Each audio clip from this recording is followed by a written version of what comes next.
UP নির্বাচনের সহিংসতায় টাঙ্গাইল, নওগাঁ ও পিরোজপুরে আহত ৩১, মুন্সিগঞ্জের গজারিয়ায় গুলিবিদ্ধ ৬।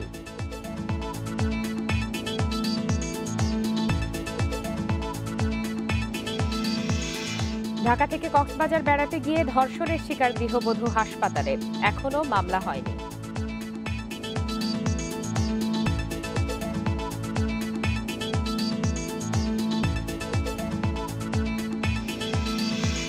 জামালপুরের দেওয়ানগঞ্জ পৌরসভার বরখাস্ত মেয়র ঢাকায় গ্রেপ্তার, শিক্ষা কর্মকর্তাকে লাঞ্ছনার অভিযোগ।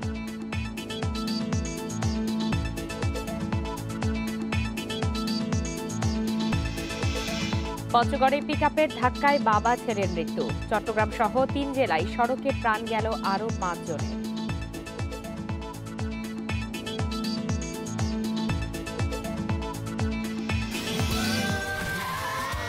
Saudi Extreme. Enjoy smooth speed. আপনাদের সবাইকে আমন্ত্রণ জানাচ্ছি সমগ্র বাংলাদেশে। সাথে আছে ফারহানা লোপা। শিরোনামের পর এবার জানাবো বিস্তারিত। হামলা, সংঘর্ষ, ভাঙচুর আর পাল্টাপাল্টি অভিযোগের মধ্য দিয়ে চলছে চতুর্থ ধাপের ইউপি নির্বাচনের জমজমাট প্রচারণা। এসব ঘটনায় ভোটাররা শঙ্কার কথা জানালেও শান্তিপূর্ণ পরিবেশ নিশ্চিতে সব প্রস্তুতি রাখার কথা জানিয়েছে নির্বাচন কমিশন। ঝিনাইদহে চতুর্থ ধাপের নির্বাচনী প্রচারণা তুঙ্গে। প্রতিদ্বন্দ্বী প্রার্থীর কর্মী সমর্থকদের সহিংসতায় উত্তপ্ত হয়ে উঠেছে নির্বাচনী পরিবেশ। এরই মধ্যে পরপর কয়েকটি সহিংসতার ঘটনায় শঙ্কিত ভোটাররা। আমরা ধরেন সাধারণ লোক, আমরা চাই নিরাপত্তা, যাতে এই ভোট নিয়ে গন্ডগোল পেঁচাত না হয়। রাজবাড়ীর ১৪ ইউপি নির্বাচনী এলাকা ছেয়ে গেছে পোস্টার ব্যানারে। শেষ সময়ে শীত উপেক্ষা করে গভীর রাত পর্যন্ত প্রচারে ব্যস্ত প্রার্থীরা। শান্তিপূর্ণ পরিবেশ নিশ্চিতে কাজ করছে নির্বাচন কমিশন। তো প্রত্যেকটা প্রার্থীকে আমরা আচরণবিধির কপি দিয়ে দিয়েছি, এটা প্রতিপালন করার জন্য আমরা আশাবাদী। এখানে খুব উৎসবমুখর পরিবেশে সবাই আচরণবিধি মেনেই প্রচারটা করবেন এবং সুন্দর পরিবেশে ভোট অনুষ্ঠিত হবে। গোপালগঞ্জের কোটালীপাড়া ও টুঙ্গিপাড়ার ১২ ইউনিয়নে আওয়ামী লীগ সমর্থিত প্রার্থী ছাড়াও রয়েছে একাধিক বিদ্রোহী প্রার্থী। এদিকে মাগুরার শ্রীপুরে ৮ ইউনিয়নে ভয়ভীতির পাশাপাশি হুমকি ধামকির অভিযোগ রয়েছে প্রার্থীদের বিরুদ্ধে। ছড়াচ্ছে উত্তেজনা। হচ্ছে যে আমাকে তুলে নিয়ে যাওয়া হবে, আমাকে তুলে নিয়ে যে গুম করা হবে, এই জাতীয় ভয়ভীতি আমার কানে আসছে। কোথাও কোনো বিঘ্ন ঘটানোর কোনো চেষ্টাও হচ্ছে না এবং ইনশাল্লাহ হবেও না। ফেনীতে আওয়ামী লীগ প্রার্থীর প্রতিদ্বন্দ্বী ছাড়াও মাঠে আছে জাতীয় পার্টি ও বিএনপি নেতারা। এছাড়া দলের একাধিক বিদ্রোহী প্রার্থী নিয়ে বিপাকে নৌকার প্রার্থীরা। আর বহিরাগতদের কারণে সুষ্ঠু ভোট নিয়ে উদ্বিগ্ন অনেকে। প্রতিটা কেন্দ্রে আসি, মানে কিছু সময় 1 ঘন্টা 2 ঘন্টা সময় নিয়ে তারা মানে ব্যালট পেপার মারবে, এটা আমরা শুনতেছি। এটার জন্য আমরা আতঙ্কিত। শান্তিপূর্ণ নির্বাচনী পরিবেশ এবং ভোটারদের শঙ্কা দূর করতে সব প্রস্তুতি নেওয়া হয়েছে বলে জানিয়েছে প্রশাসন। অবাধ, সুষ্ঠু, নিরপেক্ষ নির্বাচন করার জন্য প্রশাসনিক আইন শৃঙ্খলা রক্ষা সংক্রান্ত বিষয়ে যেসব পদক্ষেপ গ্রহণ করা দরকার সেগুলো আমরা করেছি। পাল্টাপাল্টি হামলা, ভাঙচুর, অগ্নিসংযোগ আর অভিযোগের মধ্যে দিয়ে জমজমাট প্রচার চলছে মুন্সিগঞ্জের লোহজন ও সিরাজদি খানের ১৯ ইউনিয়নে। Shamima Rahman, independent news.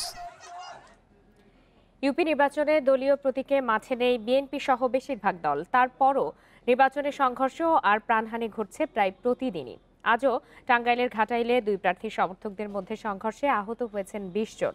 আর মুন্সিগঞ্জের গজারিয়ায় সহিংসতায় 6 জন গুলিবিদ্ধ সহ আহত 9 জন। এদিকে পিরোজপুরের মঠবাড়িয়ায় নৌকার এক কর্মীকে কুপিয়ে জখম করেছে বিরোধী পক্ষের লোকজন।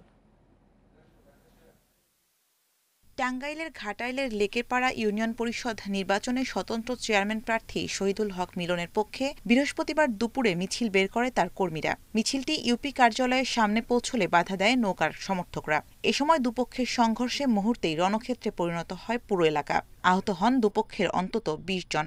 আগুন দেয়া হয় বেশ কয়েকটি মোটরসাইকেলে। মধ্যে আমরা যখন মিছিলের বেশিরভাগ অংশ পার হয়ে গেছে, আমাদের পেছনের দিকে যে অংশটুকু ছিল সে অংশকে এসে অতর্কিতভাবে হামলা করে, যেটা আমরা জানতাম না, জানি না। তারা পরিষদে এসে আক্রমণ করে পরিষদের সামনে থাকা আমাদের 5 নং আওয়ামী লীগের সাধারণ সম্পাদক হেলালের গাড়িটার আগুন দেয়। 2 পক্ষের বক্তব্য শুনছে। আমাদের আইন শৃঙ্খলা বাহিনীর সদস্যরা এখানে উপস্থিত আছেন। তারা সকলের বক্তব্য দেখে আলামত নিয়ে আমরা এই বিষয়টি আইনানুগ ব্যবস্থা নেব। এদিকে বুধবার রাতে মুন্সিগঞ্জের গজারিয়ায় আওয়ামী লীগের সমর্থকদের হামলায় স্বতন্ত্র চেয়ারম্যান প্রার্থী মোজাম্মেল হক খোকন সহ গুলিবিদ্ধ হয়েছেন 6 জন। এ সময় কুপিয়ে জখম করা হয় আরও 3 জনকে। গুরুতর অবস্থায় 2 জনকে পাঠানো হয়েছে ঢাকায়। অন্যদিকে বুধবার সন্ধ্যায় পিরোজপুরের মঠবাড়িয়া নৌকার কর্মী ইউনিয়ন যুবলীগের সহসভাপতি মিজানুর রহমান বিপ্লবকে কুপিয়ে জখম করে প্রতিপক্ষ। আহত বিপ্লবের 2 হাতের কবজি কেটে ফেলতে হতে পারে বলে জানিয়েছে চিকিৎসক। ক্যাম্পিং করে আসার পথে উৎপেতে থাকা সন্ত্রাসী বিভিন্ন এলাকা থেকে বহিরাগত সন্ত্রাসীরা ওই এলাকায় জড়ো হয়ে আতঙ্ক সৃষ্টি করার জন্যই এই কাজটি ঘটিয়েছে। 2 হাতে ইনজুরি আছে, তারপর রগ যেটা আমরা ইংলিশ বলি ভেসেল ইনজুরি আছে। ফিজিক্যাল কন্ডিশন স্টেবল না এবং অপারেশনের পর 72 আওয়ার্স, এর মধ্যে আসলে কিছু বলা যাইতেছে না। এদিকে নওগাঁর ধামইরহাটে উপজেলা সদর ইউনিয়নে আওয়ামী লীগ ও স্বতন্ত্র চেয়ারম্যান প্রার্থী সমর্থকদের মধ্যে সংঘর্ষে উভয় পক্ষের 10 জন আহত হয়েছেন। ভাঙচুর করা হয়েছে 20টির বেশি মোটরসাইকেল। চতুর্থ ধাপে ইউপি নির্বাচনে সহিংসতা মুক্ত ও সুষ্ঠুভাবে সম্পন্ন করার দাবিতে কাফনের কাপড় মাথায় দিয়ে মানববন্ধন ও বিক্ষোভ করেছেন ফেনীর সাধারণ মানুষ। Shamima Rahman, independent news. নির্বাচনের সার্বিক পরিবেশ নিয়ে বিস্তারিত জানাতে এবারে টাঙ্গাইল থেকে যোগ দিয়েছেন সহকর্মী মামুনুর রহমান। মামুন, আজ তো টাঙ্গাইলে বেশ বড় একটি সংঘর্ষের ঘটনা ঘটেছে, যেখানে 20 জনের মতো আহত হয়েছেন। আহতদের শারীরিক অবস্থা এখন কেমন এবং সেখানকার সার্বিক পরিস্থিতি বা কেমন?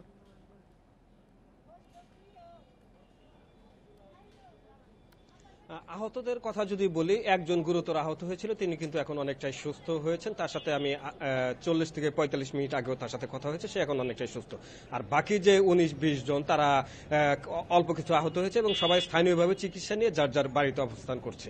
কিন্তু যে জায়গায় ঘটনা ঘটেছে, অর্থাৎ টাঙ্গাইলের ঘাটাইলের এই লোকের পাড়া ইউনিয়নে, এখানে কিন্তু এখন থমথম পরিবেশ বিরাজ করছে। আমি যদি দর্শকদেরকে দেখানোর চেষ্টা করি, পিছনে যে জটলাটি দেখা গেছে, এখানে কিন্তু এখনো ঘাটাইল থানার পুলিশ কর্মকর্তারা এবং পুলিশ সদস্যরা এখনো রয়েছে। এইখানে যে ঘটনাটি ঘটেছে 12টা থেকে 12:30টার মাঝে, সে বিষয়ে কিন্তু তারা বিভিন্ন তথ্য উপাত্ত সংগ্রহ করছে। এর সাথে যোগ করি, ওই সময়টাতে যে ঘটনা ঘটেছিল, স্বতন্ত্র প্রার্থী আনারস প্রতীকে তিনি যখন তার মিছিল নিয়ে যাচ্ছিল, তখন এই লেকেরপাড়া ইউনিয়ন পরিষদের সামনে আওয়ামী লীগের নৌকা প্রতীকের সমর্থকেরা এখানে দাঁড়িয়েছিল এবং তখন কিন্তু তাদের মাঝে সংঘর্ষের সূত্রপাত হয় এবং এর পিছনে যে 2টি মোটরসাইকেল দেখা যাচ্ছে, সেই মোটরসাইকেলও কিন্তু তখন ভাঙচুর হয়। তো তখন এই জায়গায় যখন সংঘর্ষ হয়, তখন 15 থেকে 20 জন আহত হয় এবং তারপরেই ঘাটাইল থানার যারা পুলিশ সদস্য রয়েছে, তারা ঘটনাস্থলে আসে এবং তখন কিন্তু পরিবেশ অনেকটা নিয়ন্ত্রণে চলে আসে। এবং এখানে আমরা তখন ঘণ্টাখানেক পরে, অর্থাৎ 2টার দিকে কিন্তু ঘাটাইল উপজেলা নির্বাহী কর্মকর্তা তাকে এখানে দেখেছি। ঘাটাইলের যিনি থানার অফিসার ইনচার্জ, তাকে দেখেছি, অর্থাৎ পুলিশের পক্ষ থেকে এবং প্রত্যেকে সবাই এসেছে। কিন্তু আসলে কি হবে, যাদের জন্য এই দুর্ঘটনা ঘটেছে তাদেরকে কিন্তু তারা যখন তাদের বক্তব্য দিয়েছে, কিন্তু বেশ কয়েকটি মোটরসাইকেলও ভাঙচুর করা হয়েছে এবং আগুন দেওয়া হয়েছে। তো এই ঘটনায় এখন পর্যন্ত কোনো মামলা কি হয়েছে?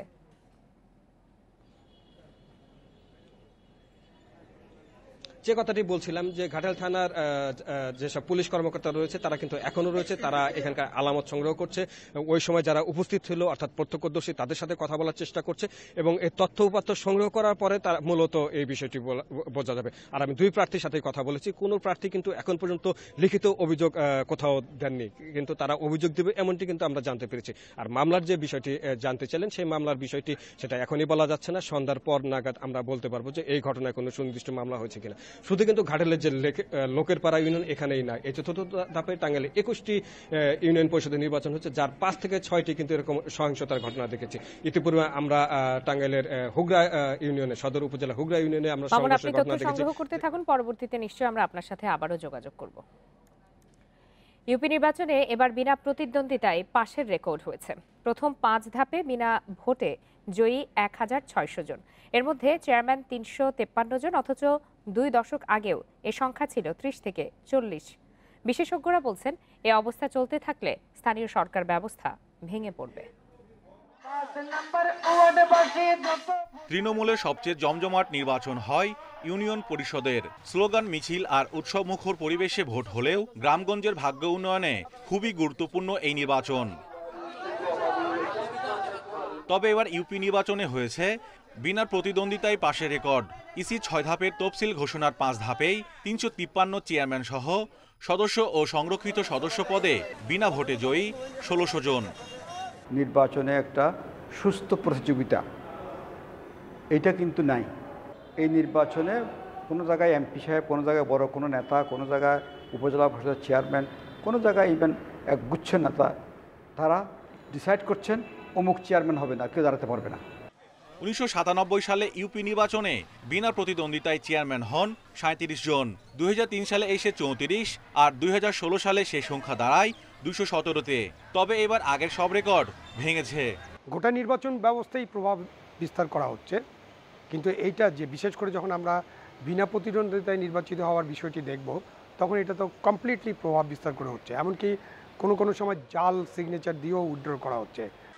এভাবে চলতে থাকলে তৃণমূল সেবা থেকে বঞ্চিত হবে বলে শঙ্কা বিশেষজ্ঞদের। জাতীয় নির্বাচনে যেটা আমরা লালন করছি, সেখানে তো বিনা প্রতিদ্বন্দ্বিতায় নির্বাচিত হওয়ার বিশ্ব রেকর্ড আছে আর কি।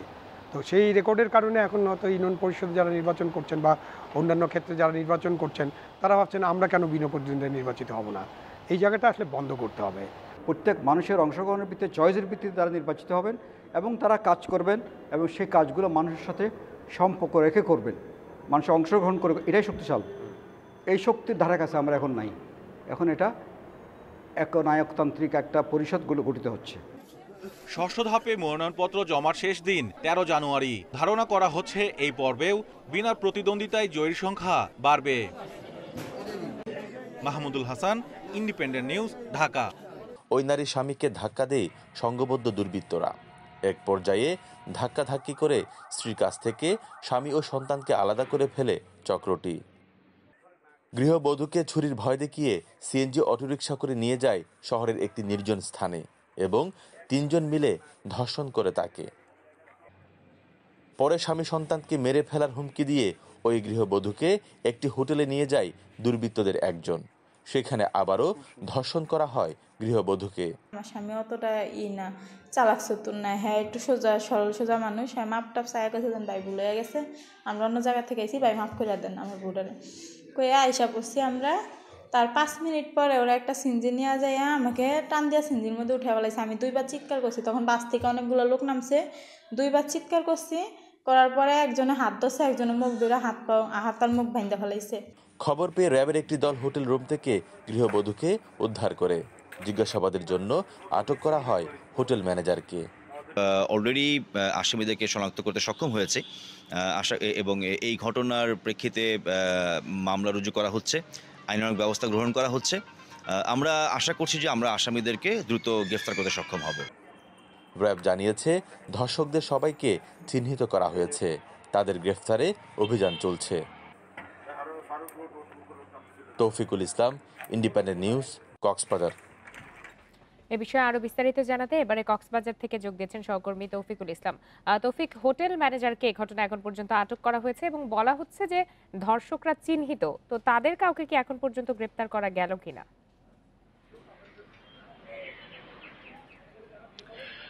মূলত যাদের 3 জন ধর্ষণের সাথে সম্পৃক্ত ছিল এবং 3 জন ধর্ষককে গ্রেফতারের জন্য র্যাব সকাল থেকে তারা বিভিন্ন জায়গায় অভিযান পরিচালনা করছে, আমরা এরকমই জানি। তবে এখনো পর্যন্ত তাদেরকে গ্রেফতার করতে পারেনি। তবে আমি এখন আছি কক্সবাজার মডেল থানার সামনে। এখন যেই ভিকটিম সহ এবং তাদের যেই পরিবারের লোকজন তারা কক্সবাজার মডেল থানায় দিকে তারা একটু পরেই সেখানে যাবেন। ইতিমধ্যে আমরা দেখতে পাচ্ছি এখানে র্যাবের যেই কার্যক্রম, র্যাবের একটি গাড়িও এই থানার মধ্যে প্রবেশ করতে দেখেছি। আমি কথা বলেছি কক্সবাজার মডেল থানার ওসির সাথে কথা বলেছি, তিনি আমাকে জানিয়েছেন মামলার এখনো তারা মামলা করতে আসেনি এবং মামলার যে প্রক্রিয়াটি অর্থাৎ মৌখিকভাবে তারা সেটি জানিয়েছেন ওসিকে। তবে এখন পর্যন্ত যেটি আমি দেখতে পাচ্ছি এখানকার ভিতরে যে চিত্র, যে মামলার যে এজাহার নিয়ে থানার কম্পাউন্ডে তারা প্রবেশ করেছেন এবং আশা করছি ঘন্টা খানেকের মধ্যে সেটি রুজু হয়ে যাবে কক্সবাজার মডেল থানায়। আরেকটা বিষয় আপনাকে বলে রাখি, যে হোটেলে এই ধর্ষণের ঘটনা ঘটেছে সেই হোটেলের ম্যানেজারকে জিজ্ঞাসাবাদের জন্য র্যাব নিয়ে গিয়েছিল এবং তাকে জিজ্ঞাসাবাদ করা হচ্ছে।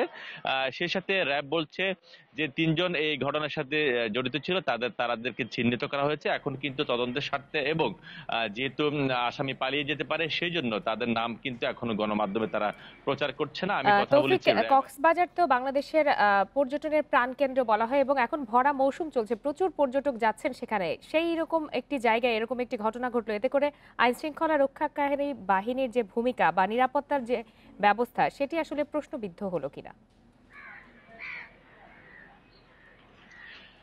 মূলত হচ্ছে কক্সবাজারে যে সকল পর্যটক আছে তাদের নিরাপত্তার জন্য আপনি জানেন বিশেষায়িত এখানে ট্যুরিস্ট পুলিশ গঠন করা হয়েছে। ট্যুরিস্ট পুলিশ তারা নিয়মিত কাজ করছেন। যেই জায়গায় যে ঘটনাটি ঘটেছে অর্থাৎ লাবণী পয়েন্টের যে মার্কেটে হয়েছে সেটি হচ্ছে ট্যুরিস্ট পুলিশ থেকে যে লাবণী পয়েন্টের যে মার্কেটের দূরত্ব সেটি হচ্ছে কয়েকশো গজের মধ্যে। তো এই কয়েকশো গজের মধ্যে একটি অনাকাঙ্ক্ষিত ঘটনা ঘটছে, সেখানে কিন্তু আসলে টহল থাকার কথা সে সময়ে পুলিশ, কিন্তু সেই পুলিশের চোখকে ফাঁকি দিয়ে একটি ছুরি নিয়ে সে একজন পর্যটককে অপহরণ করে সিএনজি অটোরিকশায় তুলে নিবে, এটি আসলে কিন্তু খুব বেশি দুঃখজনক। আমি পর্যটন ব্যবসায়ীর সাথে কথা বলেছি, তারা বলছেন এটি হলে আইন শৃঙ্খলা পরিস্থিতি যদি অবনতি হয় তাহলে কিন্তু পর্যটন শিল্পের জন্য নেতিবাচক প্রভাব পড়তে পারে। এর আগে আমরা দেখেছি পর্যটকের যে এখানকার ঝুলন্ত মরদেহ পেয়েছি। তো সবকিছু মিলিয়ে আসলে কক্সবাজার আইন শৃঙ্খলা পরিস্থিতি এত বেশি ভালো সেটি আসলে বলা যাবে না। পাশাপাশি আপনি জানেন যে পর্যটকদের সেবা দেওয়ার জন্য শুধু ট্যুরিস্ট পুলিশ না, এখানে জেলা পুলিশ কাজ করছেন, জেলা প্রশাসনের নির্বাহী ম্যাজিস্ট্রেট সবসময় এখানে সার্বক্ষণিক মনিটরিং করেন। তো সবকিছু আসলে সবার এত বেশি লোকজন থাকা সত্ত্বেও তাদের চোখকে ফাঁকি দিয়ে কিভাবে অপরাধীরা অপরাধ করে পার পেয়ে যাচ্ছে সেটি নিয়ে আসলে অনেকে শঙ্কিত। তৌফিকুল ইসলাম, আইন শৃঙ্খলা রক্ষাকারী বাহিনী তো বলেছে যে ধর্ষকদেরকে চিহ্নিত করা গেছে। তারা কি সেখানকার স্থানীয় নাকি অন্য কোনো জায়গা থেকে এসেছে, এ বিষয়ে কোনো ধারণা কি পাওয়া গেছে? আমরা যতটুকু জানতে পেরেছি যারা এই ঘটনার সাথে সম্পৃক্ত ছিল তারা কক্সবাজার শহরের বাসিন্দা এবং তারা তাদের যেহেতু আমরা র্যাবের পক্ষ থেকে যেহেতু তাদের নাম বলছে না, সেই ক্ষেত্রে কিন্তু আমরা এখনো নিশ্চিত নই যে কারা এই ঘটনার সাথে সম্পৃক্ত। তবে আমরা র্যাব আমাদেরকে বলছেন সহসা তাদেরকে গ্রেফতারের জন্য অভিযান তারা চালাচ্ছেন। অভিযানের তাদেরকে গ্রেফতার করে গণমাধ্যমের তারা মুখোমুখি করবেন এরকমই আমাদেরকে জানিয়েছেন। তবে আরেকটা বিষয় আপনাকে বলে রাখি, কক্সবাজারে যেহেতু পর্যটন এলাকা, এখানকার লাইট হাউস থেকে শুরু করে কলাতলি বিভিন্ন এলাকায় কিন্তু সংঘবদ্ধ সন্ত্রাসী গোষ্ঠী এবং সেই সাথে ছিনতাইকারীদের যে আছে তারা কিন্তু উৎপেতে থাকেন। তবে পর্যটন ব্যবসায়ীরা বলছেন যদি আইন শৃঙ্খলা বাহিনীর সদস্যরা যদি আন্তরিক হয় তাহলে এই যে অপরাধ এটা অনেকাংশে কমে যাবে। তবে আমি পুলিশের সাথে কথা বলেছি, তারা বলছেন তাদের আন্তরিকতার কোনো ঘাটতি নেই, তারা কাজ করে যাচ্ছেন, তারা চেষ্টা করে যাচ্ছেন কক্সবাজারকে কিভাবে শান্ত রাখা যায়, কিভাবে এখানকার আইন শৃঙ্খলা পরিস্থিতি নিয়ন্ত্রণ রাখা যায়।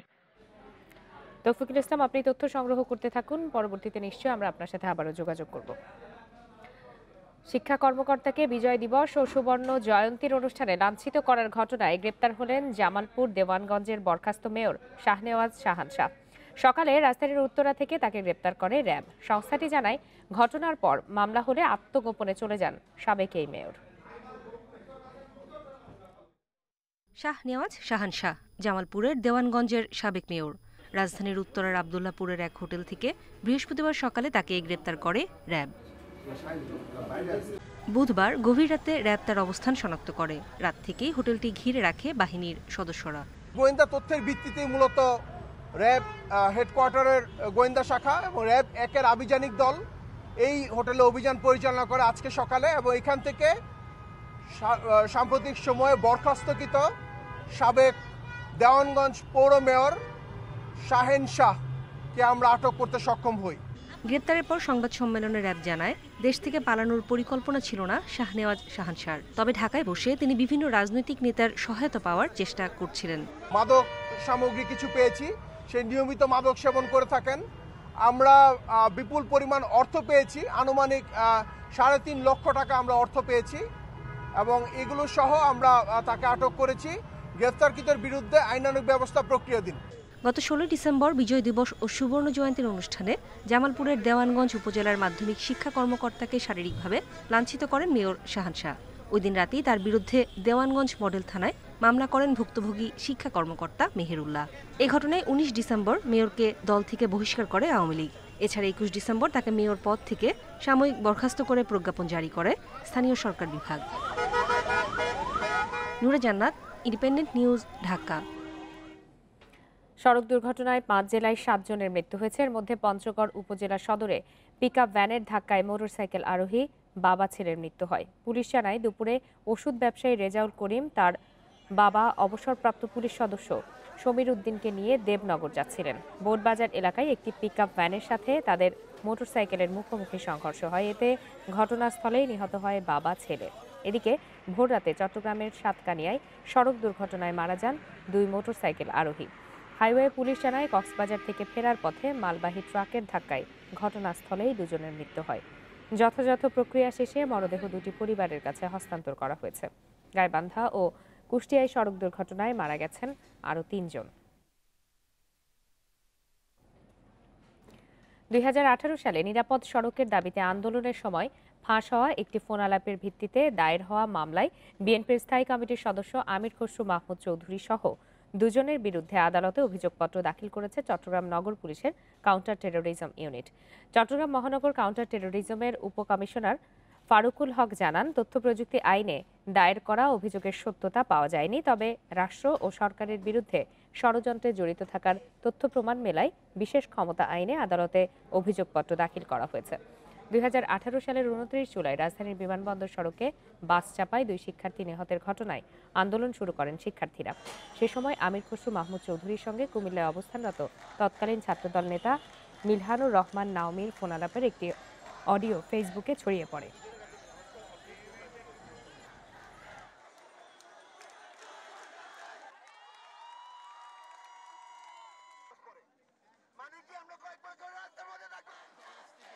আইসিটি ধারাতে তাদের অভিযোগ প্রমাণিত হয়নি, কারণ তারা নিজেরা সেটি করেননি। আর রাষ্ট্রদ্রোহ মামলায় তারা কোনো সন্দেহের অবকাশ নেই যে তারা একে অপরের সাথে কথোপকথন করেছিল, যেটা আইনশৃঙ্খলা পরিস্থিতির অবনতি তথা রাষ্ট্রের বিরুদ্ধে ষড়যন্ত্র হিসেবে প্রমাণিত হয়।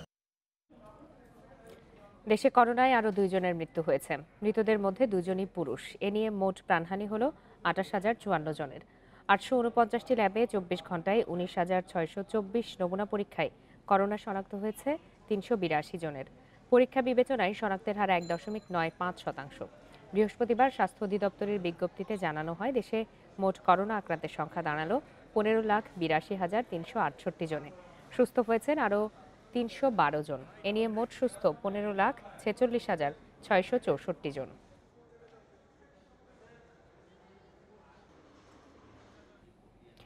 ঘন কুয়াশা ও হিমেল হাওয়ায় কাঁপছে উত্তরের জনপদ। কুয়াশার কারণে অনেক বেলা পর্যন্ত দেখা মিলছে না সূর্যের। দিনের বেলাতেও হেডলাইট জ্বালিয়ে যানবাহন চলাচল করছে বিভিন্ন মহাসড়কে। কনকনে ঠান্ডায় সবচেয়ে বেশি ভোগান্তিতে পড়েছে ছিন্নমূল ও খেটে খাওয়া মানুষ। কিশোরগঞ্জ ও ব্রাহ্মণবাড়িয়া এবং সিলেট বিভাগের 2-1 জায়গায় আজ গুঁড়ি গুঁড়ি বৃষ্টির পূর্বাভাস দিয়েছে আবহাওয়া অফিস। এদিকে সারা দেশে বেড়েছে শীতজনিত রোগের প্রকোপ। রাত থেকে ভোর পর্যন্ত ঘন কুয়াশা থাকায় নষ্ট হচ্ছে বোরো বীজতলা। ঠান্ডা বাতাস ও ঘন কুয়াশার কারণে দুর্ভোগ বেড়েছে বেনাপোল বন্দর ব্যবহারকারীদেরও।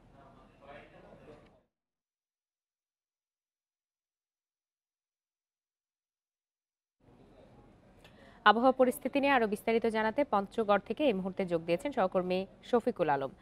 শফিকুল আলম, আজ পঞ্চগড়ের তাপমাত্রা কত ডিগ্রি সেলসিয়াস রেকর্ড করা হয়েছে এবং এই তীব্র শীত থেকে বাঁচাতে ছিন্নমূল মানুষদের জন্য কোনো ধরনের শীতবস্ত্র বিতরণ এখন পর্যন্ত শুরু হয়েছে কিনা?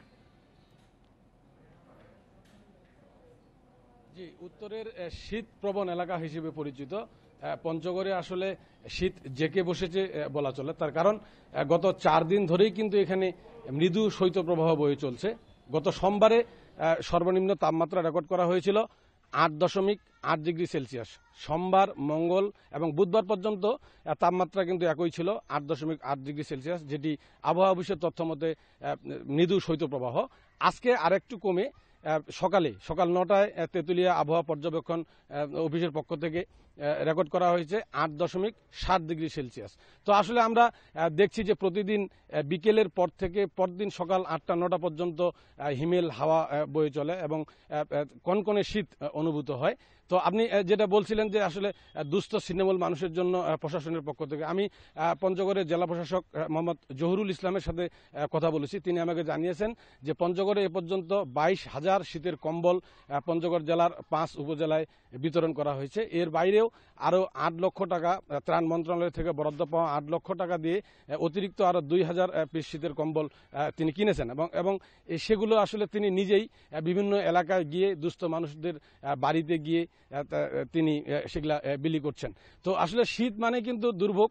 প্রতি বছর আমরা দেখি যে এই সময় বিশেষ করে ছিন্নমূল মানুষ, যারা খেটে খাওয়া মানুষ, তাদের মধ্যে একটা দুর্ভোগ দেখা দেয়। তার কারণ দিনমজুর শ্রেণীর যারা মানুষ, তাদের কিন্তু আসলে সকাল সকাল কাজের জন্য বাসার থেকে বের হতে হয়।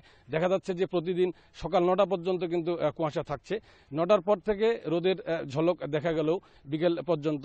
কিন্তু আসলেও বাতাস, হিমেল বাতাস, যেটা উত্তর থেকে বেয়ে আসা হিমেল বাতাস, সে কারণে কিন্তু শীতের অনুভূতি লেগেই থাকছে।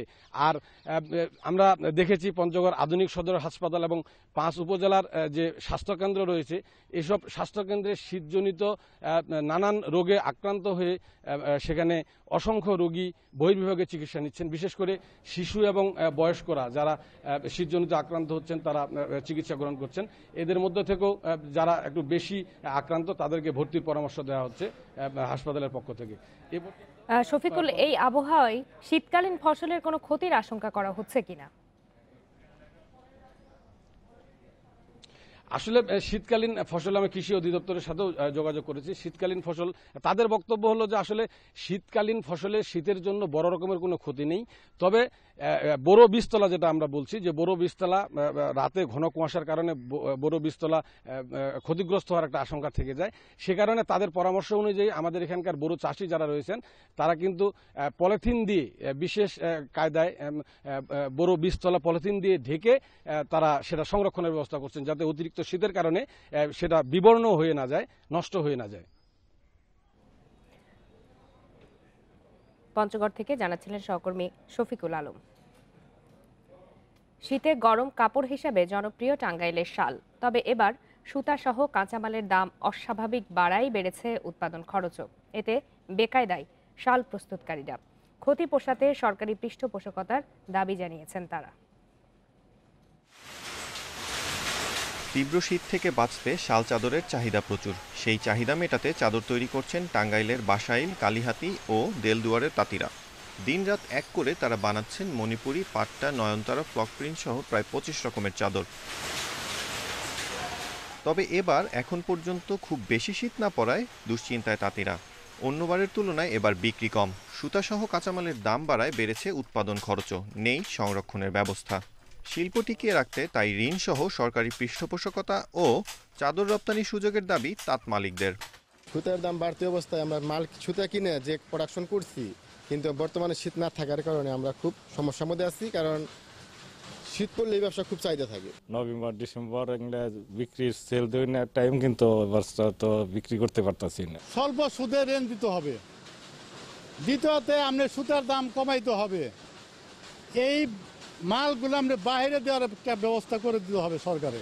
তাঁত শ্রমিকরা বলছেন বছরের 2 থেকে 3 মাস বেকার থাকতে হয় তাদের। তাই সংসার চালাতে সারা বছরই কাজের ব্যবস্থা করার অনুরোধ তাদের। 2 মাস 3 মাস কাজ বন্ধ থাকে, 3 মাস যেন আমরা চাই 3 মাস যেন আমরা কাজ করতে পারি। চললে একটু ভালো হয় তাঙ্গ পক্ষে, তা নাহলে যে আমাকে ঋণ ফেন করার নাগে চলতে একটু কষ্ট হয়, গরিব মানুষ আমরা। জেলা প্রশাসক জানান টাঙ্গাইলের শালের মান বেশ ভালো। এগুলো বিদেশে রপ্তানির জন্য পদক্ষেপ নেওয়ার আশ্বাস তার। আমাদের এই টাঙ্গাইলের শালগুলো যাতে বিদেশে রপ্তানি করা যায় শীত প্রধান দেশে, সেই জন্যে আমরা সরকারের সংশ্লিষ্ট দপ্তর এবং রপ্তানি উন্নয়ন ব্যুরোর মাধ্যমে আমরা আমাদের জেলা প্রশাসনের পক্ষ থেকে আমরা প্রচেষ্টা গ্রহণ করব। টাঙ্গাইলের বাসাইল, কালিহাতী ও দেলদুয়ারে চাদর প্রস্তুতের সাথে যুক্ত প্রায় 11,000 শ্রমিক। Independent news desk. কিশোরগঞ্জের বাজিতপুরে আওয়ামী লীগ নেতা রবিউল্লাহ হত্যা মামলায় মৃত্যুদণ্ডপ্রাপ্ত পলাতক আসামি কামাল মিয়াকে গ্রেপ্তার করেছে র্যাব। ভোরে ভৈরবের রসুলপুর গ্রাম থেকে তাকে গ্রেপ্তার করা হয়। মামলা দায়েরের পর থেকে দীর্ঘ 16 বছর পলাতক ছিলেন কামাল মিয়া। র্যাব জানায় বাজিতপুরের মাইজচর ইউনিয়নের চেয়ারম্যান প্রার্থিতা নিয়ে আসামি কামাল মিয়া ও রবিউল্লাহর মধ্যে বিরোধের সৃষ্টি হয়। এই ঘটনার জের ধরে রবিউল্লাহকে হত্যা করে পালিয়ে যায় কামাল মিয়া। পরে মামলা দায়ের হলে মৃত্যুদণ্ড দেওয়া হয় তাকে। এদিকে সিরাজগঞ্জে মা হত্যার মামলায় ছেলে নাহিদ হোসেন নিয়নকে গ্রেপ্তার করেছে জেলা গোয়েন্দা পুলিশ। 2020 সালে 18 ফেব্রুয়ারি মা রাশিদা খানমের হত্যার পর পলাতক ছিল তার বড় ছেলে নাহিদ হাসান নিয়ন। এ ঘটনায় মামলা দায়েরের প্রায় 2 বছর পর গাজীপুর থেকে গ্রেপ্তার করা হয় নিয়নকে। গ্রেপ্তারকৃতকে আদালতের মাধ্যমে কারাগারে পাঠানো হয়েছে।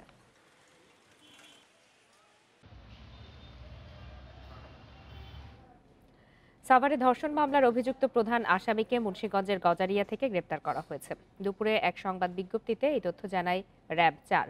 বিজ্ঞপ্তিতে বলা হয়, গত 11 জুলাই আশুলিয়ার বাইপাইল শান্তিনগর এলাকায় অন্তঃসত্ত্বা এক নারী ধর্ষণের শিকার হন।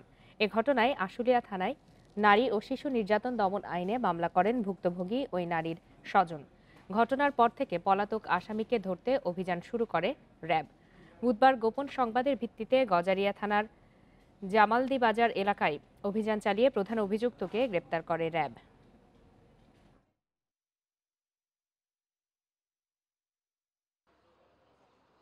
কারিগরি শিক্ষার ওপর জোর দিতে 329টি টেকনিক্যাল স্কুল অ্যান্ড কলেজ স্থাপনের প্রক্রিয়া শুরু হয়েছে। তবে এই স্কুল করতে অনেকে জমি দান করতে চাইলেও সেটি নিচ্ছে না বলে অভিযোগ উঠেছে। সরকারের সর্বোচ্চ পর্যায় থেকে দানের জমিকে অগ্রাধিকার দিতে বলা হলেও সংশ্লিষ্ট দপ্তরের আগ্রহ বেশি জমি কেনার দিকে। দক্ষ জনসম্পদ তৈরিতে কারিগরি শিক্ষায় সর্বোচ্চ জোর দিচ্ছে সরকার। সেই লক্ষ্যে 22,945 কোটি টাকা ব্যয়ে উপজেলা পর্যায়ে 329টি টেকনিক্যাল স্কুল অ্যান্ড কলেজ স্থাপন করা হচ্ছে। এই প্রকল্পের সময়সীমা ধরা হয়েছে 2024 সাল পর্যন্ত।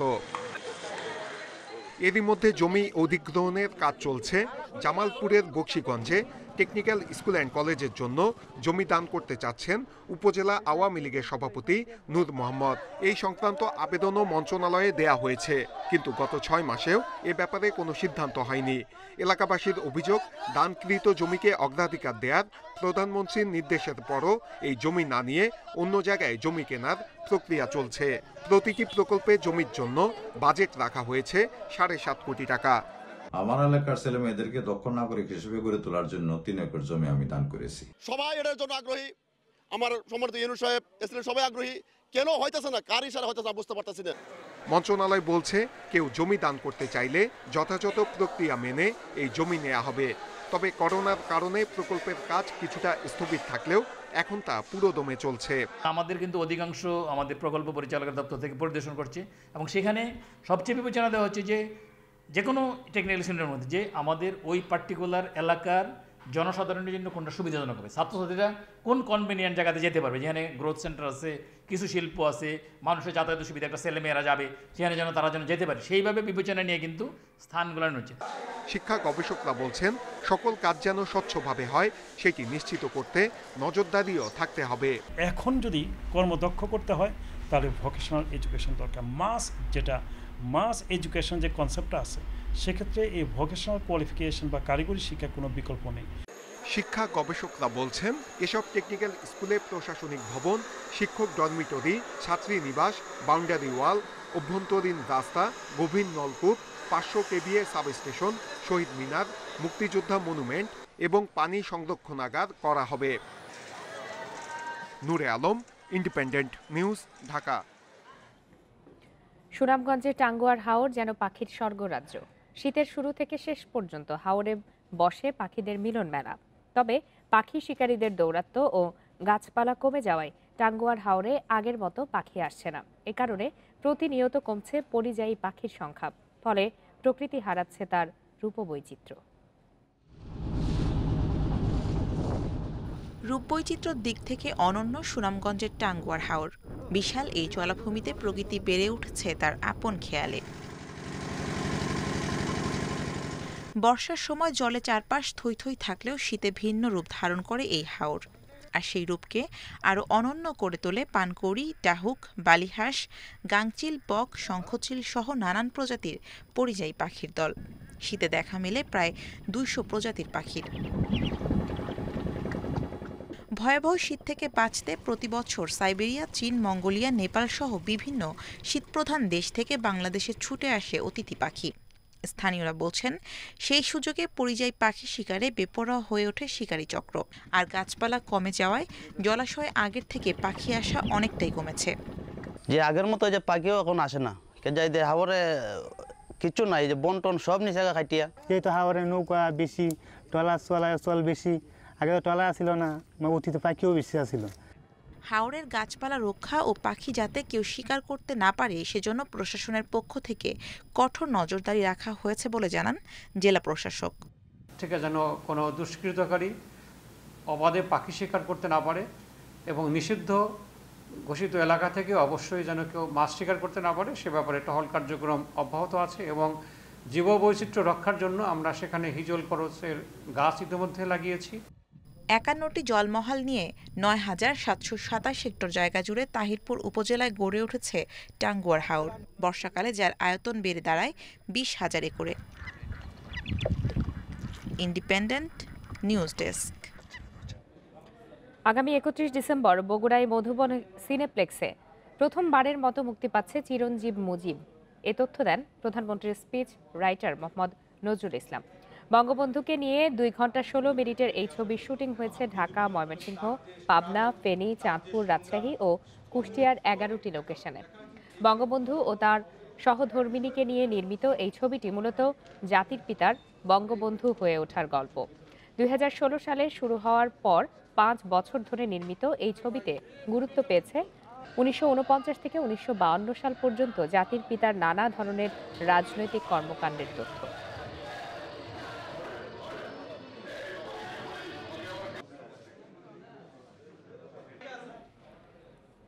এরই সাথে শেষ করছে আজকের সমগ্র বাংলাদেশ। ইন্ডিপেন্ডেন্ট টেলিভিশনের সব খবরের আরো বিস্তারিত জানতে চোখ রাখুন ফেসবুক, ইউটিউব আর টুইটারে। এতক্ষণ সাথে থাকার জন্য সবাইকে ধন্যবাদ।